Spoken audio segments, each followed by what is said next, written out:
সংবাদ প্রকাশের জন্য, প্রতিবাদ করার জন্য, প্রতিরোধ করার জন্য, সত্য সংবাদটি প্রকাশ করার জন্য আমাদেরকে কোনো সংবাদ প্রকাশ করতে কোনো টাকা দিতে হবে না, আমাদের এখানে কোনো ফিস লাগবে না। আমরা সাংবাদিক সম্মেলন করাবো, কোনো ফিস লাগবে না। আপনার কষ্টের কথা বলবেন, আপনার মনের কথা বলবেন, সেটার জন্য আমরা কোনো ফিসও নেব না।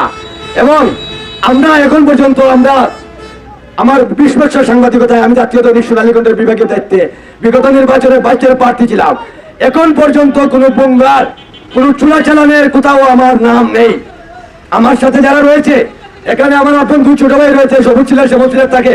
আমাদের পরিবার কখনো কোনো চান্দা কোয়ারিতে বলেন আর আপনি চোরাচালানে বলেন, আমরা কোনো চান্দাবাজের সাথে জড়িত হই নাই।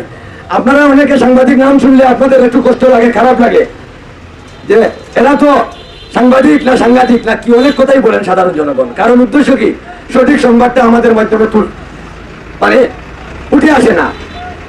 এবার আমাদের আন্দোলন হলো কোয়ারি খুলে দেওয়া, কিন্তু কোয়ারি খুলে দেওয়ার পরে যে লুটপাটটা শুরু হবে সেটাও বন্ধ করা। আমরা চাই এই গোয়েন্দাদের পাথর ভিত্তিক শিল্প কারখানা গড়ে উঠুক, এখানে মানুষের কর্মসংস্থান সৃষ্টি হবে। এখানে বহিরাগতরা এসে সব দিক দখল করে রেখেছে, সব দিক তারা এখানে বহিরাগতের কারণে হত্যাকাণ্ড ঘটেছে, সেগুলো আমরা দেখেছি অতীতে। হত্যাকাণ্ড কারা ঘটিয়েছে, তাদের বাড়ি সিলেটে নাই। কারা টাকা নিয়েছে, আমাদেরকে লেবার হিসেবে ব্যবহার করেছে, কিন্তু তারা এখান থেকে টাকা লুটপাট করে নিয়েছে। তাই বিগত দিনের বিষয়গুলো আমরা মাথায় রেখে আজকে গোয়েন্দাঘাট উপজেলা প্রেস ক্লাবের পক্ষ থেকে এখন আমি যে আন্দোলনের ঘোষণা দিছি, যে আমি যে দাবিগুলো তুলে ধরছি, আশা করি মিডিয়ার মাধ্যমে আপনারা বিষয়টা ছড়িয়ে দিবেন। আমি চাই গোয়েন্দাঘাটের ঘরে ঘরে গ্যাস, আপনারা কি চান? হাত তুলে দেন।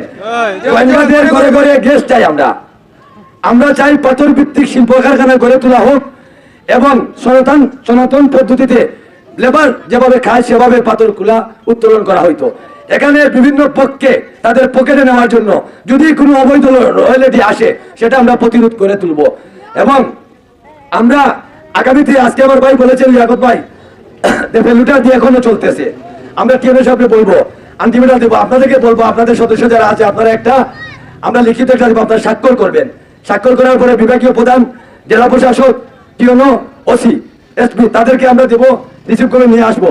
দেওয়ার পরে আবার যদি শুরু হতে আপনারা বলবেন, আমরা যদি সংখ্যায় বেশি নিয়ে আসতে হয়, লোকজন আসবো। কারণ আমরা তো অনেকে হয়তো চাইবো যে বই ভীতি, হয়তো টাকা যদি কাইনাতে বই দিয়ে চাইবো, হয়তো ভীতি সৃষ্টি করতো না, সেটা হবে না।